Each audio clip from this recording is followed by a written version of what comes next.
मैं सुप्रिया आप सभी को Supriya education hub YouTube channel पे स्वागत करती हूँ। आज के वीडियो में हम लोग क्या करने वाले हैं, बिहार यूनिवर्सिटी जिसका पूरा क्या है, बाबा साहब भीमराव अंबेडकर बिहार यूनिवर्सिटी का जो क्वेश्चन बैंक है उसका सॉल्यूशन देखने वाले हैं। हम लोग रियल एनालिसिस के 2017 में जितने भी क्वेश्चन पूछे गए हुए वो सभी का सॉल्यूशन देखेंगे, क्योंकि हम लोगों का पहला टारगेट होना चाहिए 2017 और 19 और 18 को भी ले लीजिए, 17, 18, 19 ये तीनों को अच्छे से कंप्लीट करना। ओके, क्योंकि मैं आप लोगों को बता दूं मैक्सिमम क्वेश्चन आप लोगों को इसी ईयर से देखने को मिलेगा। ओके, अगर 16 से 20 कर लेते हैं तो फिर ज़्यादा टेंशन लेने की ज़रूरत नहीं है, आप लोग 100% स्कोर कर पाइएगा। टॉप 10 क्वेश्चन के चक्कर में आप लोग नहीं पढ़िए, मेरे तरफ से यही सजेशन है। लेकिन अगर बनाना चाहते हैं तो बना भी लीजिए, मैं मना नहीं करूँगी। ओके, चलिए आज स्टार्ट करते हैं हम लोग 2017 के क्वेश्चन को सॉल्व करना, क्योंकि आप सभी को मैं बता दूं आप सभी का एग्जामिनेशन डेट आ चुका है। 26 जुलाई से आप लोगों के एग्ज़ाम है, तो अभी आप लोगों को मैं बोलूं तो 8 दिन बाकी है आप लोगों के एग्ज़ाम का। तो क्यों ना हम लोग जल्दी जल्दी पूरा पेपर 3 कंप्लीट करते हैं। पेपर 4 में जो होगा वो देखा जाएगा, पेपर 3 में हम लोगों को 100% स्कोर करना ही करना है किसी भी हालत में। चलिए देखिए, पहला नंबर क्वेश्चन क्या है, prove that any non empty set of real number which is bounded above has a list upper bound. तो आप लोगों को क्या प्रूव करना है, जो भी नॉन एम्प्टी सेट होता है और वो बाउंडेड एबव है तो उसके पास एक लिस्ट अपर बाउंड जरूर एग्जिस्ट करेगा। इस टाइप का क्वेश्चन हम लोग एक और कर चुके हैं। ओके, टॉप 10 क्वेश्चन में भी इस टाइप का क्वेश्चन था और मुझे अच्छे तरीके से याद है कि मैं आप लोगों को इस टाइप का क्वेश्चन करवाई थी। लेकिन फिर भी इसमें क्यों हम लोग इसको अलग करें, हम लोग इस क्वेश्चन को देख लेते हैं। चलिए देखिए क्या है, क्या प्रूफ करना है, जो भी मोनोटोनिक इंक्रीजिंग सीक्वेंस होता है, यही था ना, 10 इट्स लिस्ट अपर बाउंड। या फिर ऐसा करूँगी मैं, क्वेश्चन नंबर 1 का ऑप्शन नंबर ए है ना, उसके सॉल्यूशन का वीडियो मैं डिस्क्रिप्शन में लिंक दे दूँगी। ओके, लिस्ट अपर बाउंड करके कुछ लिख के आप लोग को डिस्क्रिप्शन में लिंक दे दूँगी, आप लोग क्वेश्चन नंबर 1 का ए वहाँ से देख लीजिएगा। लेकिन उससे पहले मैं आप लोगों को एक सजेशन देना चाहती हूँ। आप लोगों को रियल एनालिसिस से 4 क्वेश्चन पूछे जाएंगे, लेकिन मैं आप लोगों को बोलूँगी एक जो पोर्शन है डी काइंड वाला, वो आप लोगों को समझने में दिक्कत आता होगा तो आप लोग उस पोर्शन को छोड़ सकते हैं। अगर उस पोर्शन को स्किप भी कर देते हैं तो आप लोग टेंशन मत लीजिएगा। आप लोगों को 6 क्वेश्चन बनाना होता है ना, तो ग्रुप ए से आप लोगों को 2 क्वेश्चन बनाना होता है और ग्रुप बी से 1 क्वेश्चन बनाना होता है और ग्रुप सी से 2 क्वेश्चन बनाना होता है। तो 5 यहाँ से हो गया और एक जो बचा वो आप लोग कहीं से बना सकते हैं, आप लोग पे डिपेंड करेगा। तो मैं आप लोग को सजेशन देना चाहूँगी, आप लोग क्या कीजिएगा, ग्रुप सी में 5 क्वेश्चन पूछे जाएंगे तो उसमें से तो 3 पक्का बना लीजिएगा। और ग्रुप सी जितना इजी है ना, बहुत ही ईजी है। मैं आप लोगों को 2015 से लेकर 2020 तक सभी ईयर का क्वेश्चन बैंक का सोल्यूशन करवाई हुई हूँ। अगर आप लोगों का एब्स्ट्रैक्ट अलजेब्रा का देखना है, एब्स्ट्रैक्ट अलजेब्रा का 2015, 2016, 2017 सारा कुछ आप लोग प्लेलिस्ट में जाकर देख सकते हैं। मैं पूरा क्वेश्चन बैंक सॉल्व करवाई हुई हूँ एब्स्ट्रैक्ट अलजेब्रा का। और आप लोगों को एब्स्ट्रैक्ट अलजेब्रा से एक भी क्वेश्चन नहीं छोड़ना है। ओके, और इनफाइनाइट सीरीज से एक ही क्वेश्चन बनाइएगा। ओके, और ज़्यादा बनेगा भी नहीं, और 3 बना लीजिएगा आप लोग ग्रुप सी से, या फिर 4 भी बन सकता है। ग्रुप सी में इतना अच्छे से पढ़ाई हुई है, मुझे पता है अच्छे से आप लोग बना सकते हैं। लेकिन फिर भी 5 आएगा तो हम लोग 3 ही का लेके चलेंगे, 3 इसमें से बना लेंगे, 1 इसमें से, 4 बन गया और 2 बनाना है। तो आप लोग रियल एनालिसिस से आप लोगों को 2 ही बनाना है। तो फिर अगर आप लोग इस पोर्शन को छोड़ भी देते हैं ना तो कोई बात नहीं। ओके, तो आप लोग क्वेश्चन नंबर 1 को अगर स्किप भी कर देते हैं तो आप लोग एग्जामिनेशन में 100% स्कोर कर लीजिएगा, तो इसकी टेंशन नहीं लेना है।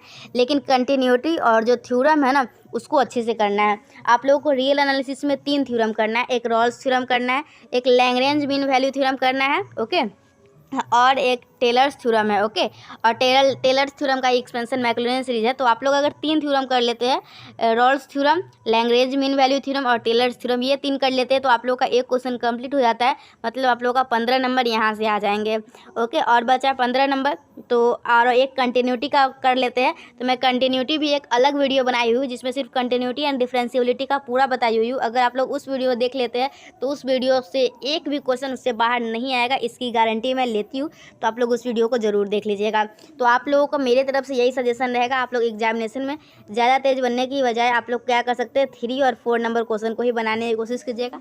और कोई दूसरा क्वेश्चन बनाने चलिएगा तो कहीं आप लोग फंस सकते हैं। ओके, और मेरे हिसाब से तो आप लोग के लिए यही रहेगा कि पहला नंबर क्वेश्चन स्किप कर दे, क्योंकि आप लोग को पूरा चारों में चारों बनाना ही नहीं है, तो फिर हीरो बनने का कोई फ़ायदा है नहीं।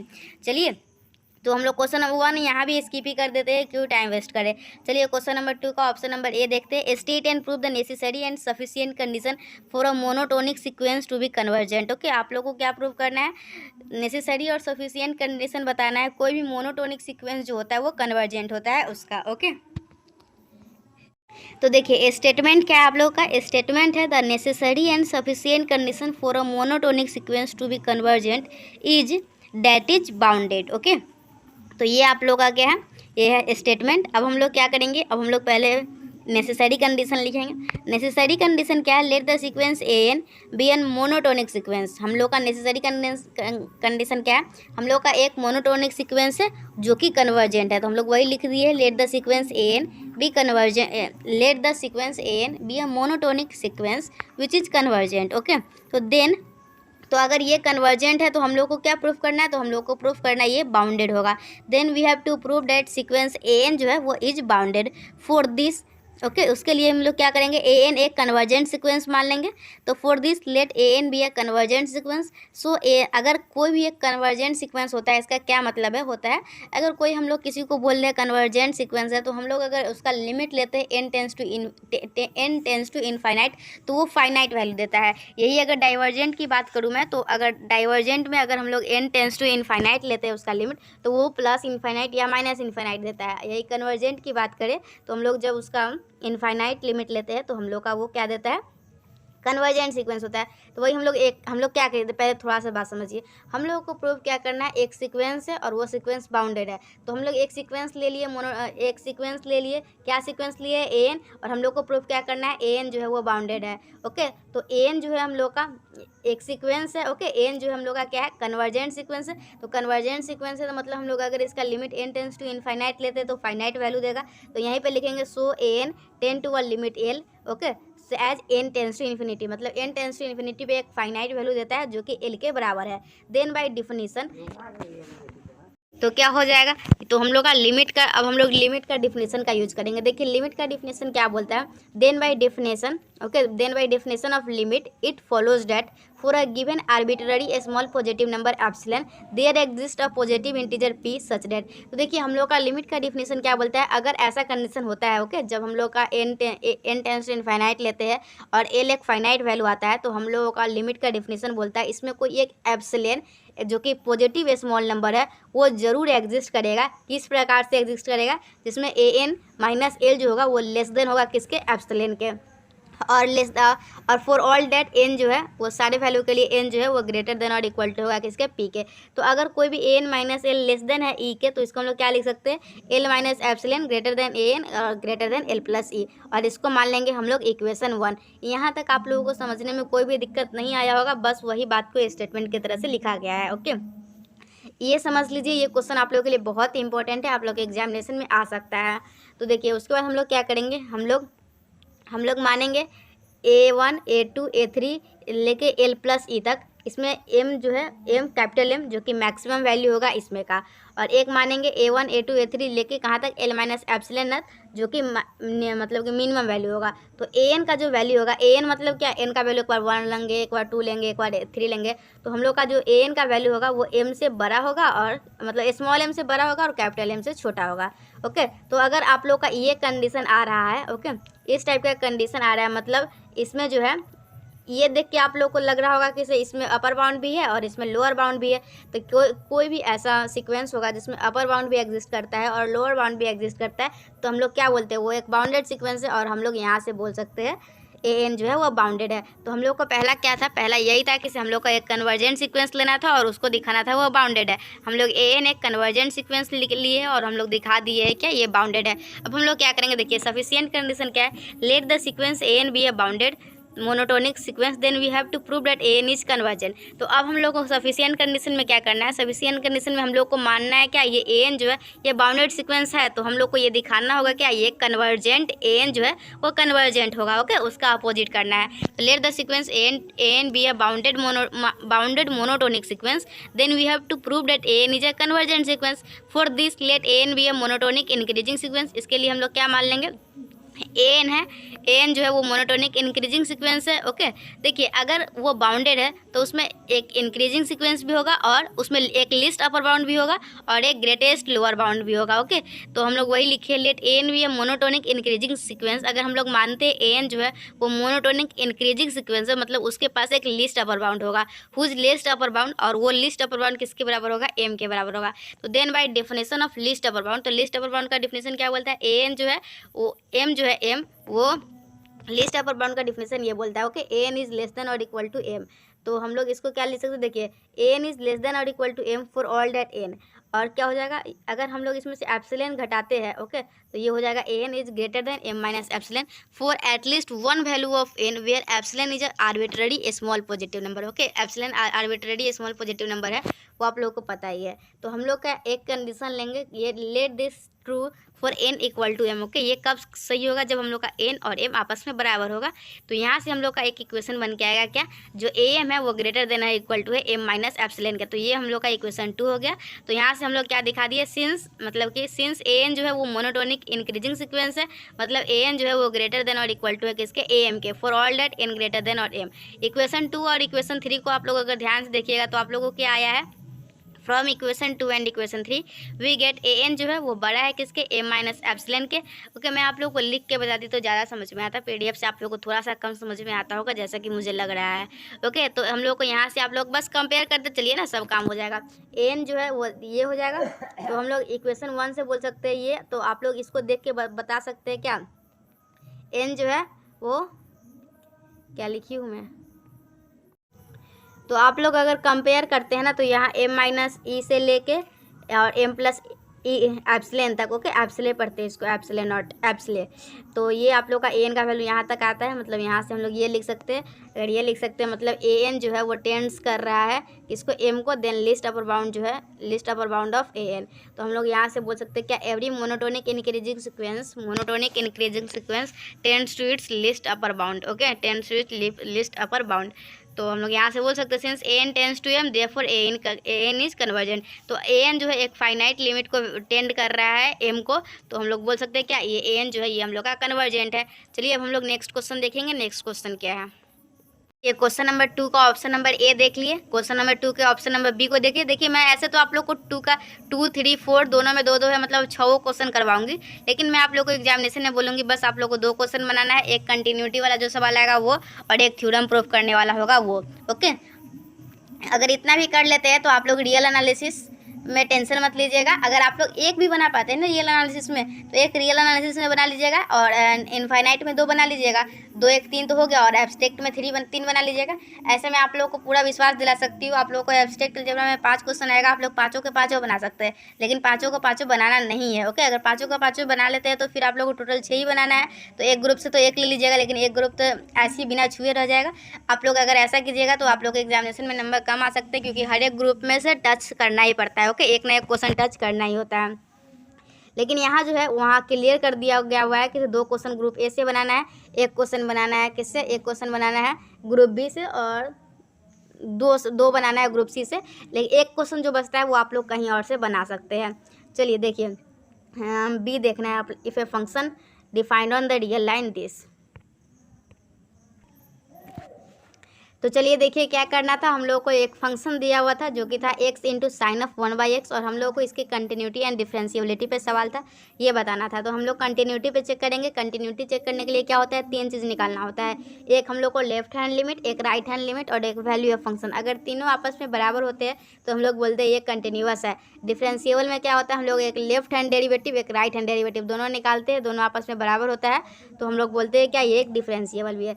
चलिए पहले क्या करेंगे, पहले हम लोग कंटिन्यूटी का देखेंगे। कंटिन्यूटी के लिए क्या करेंगे, हम लोग लेफ्ट हैंड लिमिट निकालेंगे, राइट हैंड लिमिट निकालेंगे। तो चलिए पहले राइट हैंड लिमिट निकालेंगे। राइट हैंड लिमिट का फॉर्मूला क्या होता है, limit of h tends to 0 f of a plus h. Okay, तो वही जो फंक्शन है हम लोग का x into sine of 1/x, तो x की जगह पे क्या लिखेंगे 0 plus H into sine of 1/0 plus H.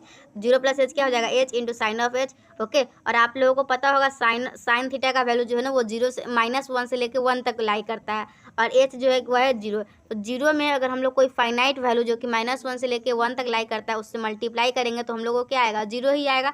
तो हम लोग का यहाँ से राइट हैंड लिमिट क्या आया, 0 आया। उसी तरीके से हम लोग निकालेंगे लेफ्ट हैंड लिमिट।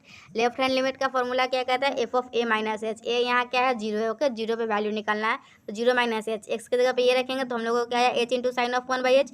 उसी तरीके से साइन थीटा का वैल्यू -1 से लेके 1 तक आता है तो मतलब 0 इंटू कोई भी फाइनाइट वैल्यू से मल्टीप्लाई करेंगे तो 0 ही आएगा। तो ये भी हम लोग को 0 आया, ये भी 0 आया। अब हम लोग को क्या निकालना होगा, value of function. Value of function मतलब एफ ऑफ 0 पे जो फंक्शन डिफाइन था वो 0 था। तो हम लोग यहाँ से क्या बोल सकते हैं, एफ एक्स जो है वो कंटिन्यूअस है। क्यों, क्योंकि तीनों आपस में बराबर आ गया। अब हम लोग क्या करेंगे, डिफरेंशियबिलिटी चेक करेंगे। डिफरेंशियबिलिटी चेक करने के लिए क्या करना होगा, राइट हैंड डेरिवेटिव और लेफ्ट हैंड डेरिवेटिव निकालना होगा। ओके, तो देखिए राइट हैंड डेरिवेटिव कैसे निकालेंगे, वही उसका राइट हैंड डेरिवेटिव का फॉर्मूला होता है f of a plus h minus f of a divided by h. A की जगह पे यहाँ पे क्या है, 0, तो 0 रखेंगे और जो फंक्शन था उसमें वैल्यू रख देंगे। और हम लोग को यहाँ पे क्या आया, साइन ऑफ 1/h आया। ओके, तो साइन ऑफ 1/h जो है ना वो एग्जिस्ट नहीं करता है। देखिए साइन थीटा का वैल्यू जो होता है ना वो -1 से लेकर 1 तक होता है। लेकिन तो अगर 0 से मल्टीप्लाई करेंगे कोई फाइनाइट क्वांटिटी का तो 0 आ जाएगा। लेकिन अगर सिर्फ साइन ऑफ 1/h की बात करेंगे तो ये एग्जिस्ट नहीं करेगा। ओके, तो which does not exist. And फिर हम लोग क्या करेंगे, फिर हम लोग निकालेंगे लेफ्ट हैंड डेरिवेटिव। तो लेफ्ट हैंड डेरिवेटिव क्या आता है, माइनस साइन ऑफ 1/h, जो कि एग्जिस्ट नहीं करता है। ओके, तो अगर दोनों एग्जिस्ट ही नहीं करता है, देखिए ऐसा नहीं कि मतलब वो भी एग्जिस्ट नहीं करा तो ये भी एग्जिस्ट नहीं करा तो दोनों आपस में बराबर है तो ये डिफरेंशिएबल हो जाएगा, नहीं ऐसा नहीं। पहले तो इसका कंडीशन ही होता है एक फाइनाइट वैल्यू आना चाहिए। ओके, यहाँ पे और यहाँ पे कोई फाइनाइट वैल्यू आ ही नहीं रहा है तो हम लोग यहाँ पे क्या बोलेंगे, एफ एक्स जो है वो डिफरेंशिएबल नहीं है एट एक्स इक्वल टू 0 पे। तो इस तरीके से क्वेश्चन नंबर 2 का ऑप्शन नंबर ए और ऑप्शन नंबर बी दोनों सॉल्व कर लिए हैं। और अब हम लोग क्वेश्चन नंबर 3 मूव करेंगे। ओके, अगर मैं आप लोगों को पेज में बताती तो वीडियो बहुत लंबा बनता, ऐसे शॉर्ट बनेगा क्योंकि मैं पहले से पूरा PDF रेडी कर ली हुई हूँ। ओके, चलिए देखिए क्वेश्चन नंबर 3। चलिए जो क्वेश्चन नंबर 3 का ए है, ऐसे तो मैं पहले भी करवाई हुई, जो मैं आप लोग को एक वीडियो प्रोवाइड की थी, क्या, limit continuity and differentiability. Okay, इस ऐसी करके एक वीडियो प्रोवाइड की थी, उसमें मैं आप लोग को ये करवाई हुई हूँ। क्योंकि ऐसे भी मैं आप लोग को जो करवा देती हूँ ना उससे बाहर एक भी क्वेश्चन एग्जाम में आ ही नहीं सकता है। लेकिन फिर भी ऐसे तो मन तो नहीं है ओके 3 का ए करवाने का, लेकिन फिर भी करवा ही देते हैं। ओके, थोड़ा सा जल्दी जल्दी पढ़ नहीं छोड़ ही देती है। मैं आप लोग को लिंक डाल दूंगी। ओके, 3 का ए का भी लिंक डाल दूंगी और आप लोग क्वेश्चन नंबर 1 का ऑप्शन नंबर ए का भी लिंक डाल दूंगी। ऐसे आप लोग स्किप भी कर सकते हैं 1 नंबर को, लेकिन 3 का ए स्किप नहीं कर सकते।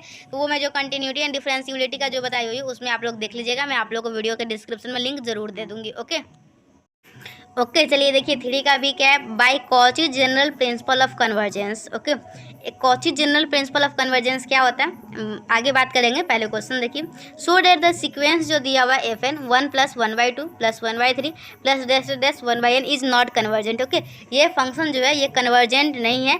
किसके प्रिंसिपल से बताना है आप लोगों को, Cauchy general principle of convergence से बताना है। तो चलिए क्वेश्चन नंबर 3 का ऑप्शन नंबर बी देखते हैं। तो चलिए देखिए क्या है, in the given sequence is convergent then, देखिए हम लोग क्या करेंगे, हम लोग इसको मान लेंगे क्या ये कन्वर्जेंट है, और बाद में जाकर कुछ उल्टा पुल्टा आ जाएगा तो हम लोग बोलेंगे नहीं ये कन्वर्जेंट नहीं है। ओके, तो if the given sequence is convergent then by Cauchy general principle of convergence. Okay, Cauchy general principle of convergence क्या बोलता है ये सुनिए। It follows that for a given arbitrary small positive number there exist a positive integer m such that f of n plus p minus f of n is less than or equal to epsilon for all that n is greater than or equal to m for all positive integral value. क्या बोलता है आप लोग का Cauchy general principle of convergence, याद रखिएगा। Cauchy general principle of convergence बोलता है हम लोगों का ये एक इस प्रकार से एग्जिस्ट करेगा वैल्यू, जिसमें एक इस प्रकार से एक स्मॉल पॉजिटिव इंटीजर होगा जो कि एप्सिलॉन होगा, वो इस प्रकार से एग्जिस्ट करेगा कि f of n plus p minus of f n वो लेस देन होगा एप्सिलॉन के, for all that n is greater than और इक्वल टू m। ओके, ये आप लोग का क्या है, Cauchy general principle of convergence पहले से पता थी तो अच्छी बात है, अगर नहीं पता है तो जान लीजिए। Okay, it follows that for a given arbitrary small positive number there exist a positive integral value m such that f of n plus p minus f of n less than और equal to epsilon. तो हम लोगों का f of n plus p निकालेंगे, तो हम लोग का एफ एन दिया हुआ है तो f ऑफ n दिया हुआ है तो f of n plus P निकालना है, मतलब n की जगह पे n प्लस पी रख देना है। ओके, और माइनस क्या निकालना है, f ऑफ n, तो माइनस ये रख दिए, और ये लेस देन किसके होगा, ये लेस देन होगा for all that, less than होगा एप्सिलॉन के। ओके, ये जो फंक्शन है वो लेस देन होगा एप्सिलॉन के। तो हम लोग का यहाँ से क्या आया, अगर हम लोग यहाँ से देखिएगा, आप लोग कंपेयर कीजिएगा तो आप लोगों को क्या आ जाएगा 1+1/n+p है ना। तो ये देखिए आप लोगों को मैं बताती हूँ, थोड़ा सा ध्यान से दीजिएगा। ये 1 कट जाएगा, 1/2 कट जाएगा, 1/3 कट जाएगा। ओके, जो बचेगा वो क्या बचेगा 1। आप लोग का क्या बचेगा ध्यान से देखिए, 1+1/n+1, n+2, 1/n+2, 1/n+3, मतलब कहाँ तक बचेगा 1/n+p तक। और लेस देन और इक्वल टू क्या हो जाएगा, लेस देन और इक्वल टू हो जाएगा एप्सिलॉन के। तो अगर हम लोग n के जगह पे m रखते हैं पार्टिकुलरली, ओके, कुछ पार्टिकुलरली पुट करके देखते हैं क्या होता है। n के जगह पे m रखना है और p के जगह पे m रखना है। ओके, n और p के जगह पे m रखना है। तो हम लोग क्या करेंगे, n के जगह पे p के जगह पे m रख दिए, तो हम लोग को क्या आया, p के जगह पे हम लोग को ये आ गया, और n के जगह पे क्या रखना है, m रखना है। तो ये हम लोग का ये आ गया 1/m+1, m/m+2। तो ये हम लोग का क्या आया वो देखिए। तो ये जो है ये जो है 1/m+1, ये जो है वो बड़ा होगा, किससे बड़ा होगा 1/m+m से। ओके, ये वाला टर्म बड़ा होगा, मतलब कि ये सारे टर्म को, ये बड़ा होगा इससे, ये बड़ा होगा इससे, ये बड़ा होगा इससे, इस तरीके से हम लोग करेंगे। और ये जो टर्म है ये पूरा m तक गया है। ओके, ये m तक गया है, तो मतलब ये m/m+m हो जाएगा, मतलब m/2m हो जाएगा, मतलब ये लेस देन किसके होगा, ग्रेटर देन 1/2 के। तो ये हम लोग का यहाँ से क्या है, ये ग्रेटर देन है 1/2 के। और दैट मीन्स ये जो है ये जो टर्म है वो बड़ा है 1/2 से। और हम लोगों का ये जो हम लोग पहले माने थे वो क्या था, ये जो टर्म था वो लेस देन होता था एप्सिलॉन के। तो हम लोग यहाँ से क्या बोलेंगे, यहाँ पे कॉन्ट्राडिक्ट कर रहा है। Okay, so this contradict equation 1 and hence the given sequence is not convergent. तो हम लोग इस क्वेश्चन को कैसे प्रूव किए, इस क्वेश्चन को हम लोग कॉन्ट्राडिक्शन की हेल्प से प्रूव किए। पहले हम लोग क्या मान लिए थे, पहले ये मान लिए थे ये जो है कन्वर्जेंट है, तो उसका क्या कंडीशन था वो लगाए, लेकिन बाद में जाकर देखिए कि ये कन्वर्जेंट नहीं है। ओके, चलिए हम लोग नेक्स्ट क्वेश्चन देखेंगे। चलिए नेक्स्ट क्वेश्चन क्या है हम लोग का, क्वेश्चन नंबर 2 का ए भी हो गया, 3 का ए भी हो गया। अब 4 नंबर देखना है, फिर वीडियो खत्म ही होगा। आज के वीडियो में हम लोग 2017 के रियल एनालिसिस के सारे क्वेश्चन देखे हैं। हम लोग नेक्स्ट वीडियो में इनफाइनाइट सीरीज के 2017 के सारे क्वेश्चन को देखेंगे। ऐसे आप लोग कमेंट में बताइएगा आप लोगों को क्या चाहिए। क्वेश्चन नंबर 4 का एक है, state and proof Taylor's theorem with Cauchy form of remainder. Okay, आप लोग को टेलर्स थ्योरम एग्जामिनेशन में कॉची फॉर्म ऑफ रिमाइंडर या लैग्रेंज फॉर्म ऑफ रिमाइंडर भी आ सकता है, कुछ भी आ सकता है, लेकिन इस क्वेश्चन में पूछा गया कॉची फॉर्म ऑफ रिमाइंडर। तो चलिए इसको हम लोग देखते हैं पहले, टेलर्स थ्योरम क्या है क्या नहीं। ऊपर होगा, इसको देखिए, पहले स्टेटमेंट देखते हैं। चलिए स्टेट देखिए, ये क्वेश्चन पूछने का बहुत तरीका है। पहला तरीका क्या है, state and proof Taylor's theorem, और state and proof Taylor's theorem with Cauchy form of remainder, या फिर लैग्रेंज फॉर्म ऑफ रिमाइंडर भी पूछा जा सकता है। ले देखिए, तो लैग्रेंज फॉर्म ऑफ रिमाइंडर मैं इस वीडियो में कवर नहीं करूँगी, सिर्फ ऐसे कुछ अंतर नहीं होता है, थोड़ा सा अंतर होता है। पहले देखिए, पहले इसको देख लेते, फिर बाकी बातें बाद में करेंगे। ओके, रात के बज चुके हैं 11:19 और अभी 2 क्वेश्चन बनाना है वीडियो, फिर बनाने के बाद एडिटिंग करना होगा, फिर वीडियो अपलोड करना होगा। अब मुझे नींद आ रही है, मैं इसको छोड़ देती हूँ। ये 2 क्वेश्चन मैं सुबह में बना के एडिटिंग वगैरह करके डाल दूँगी। ओके,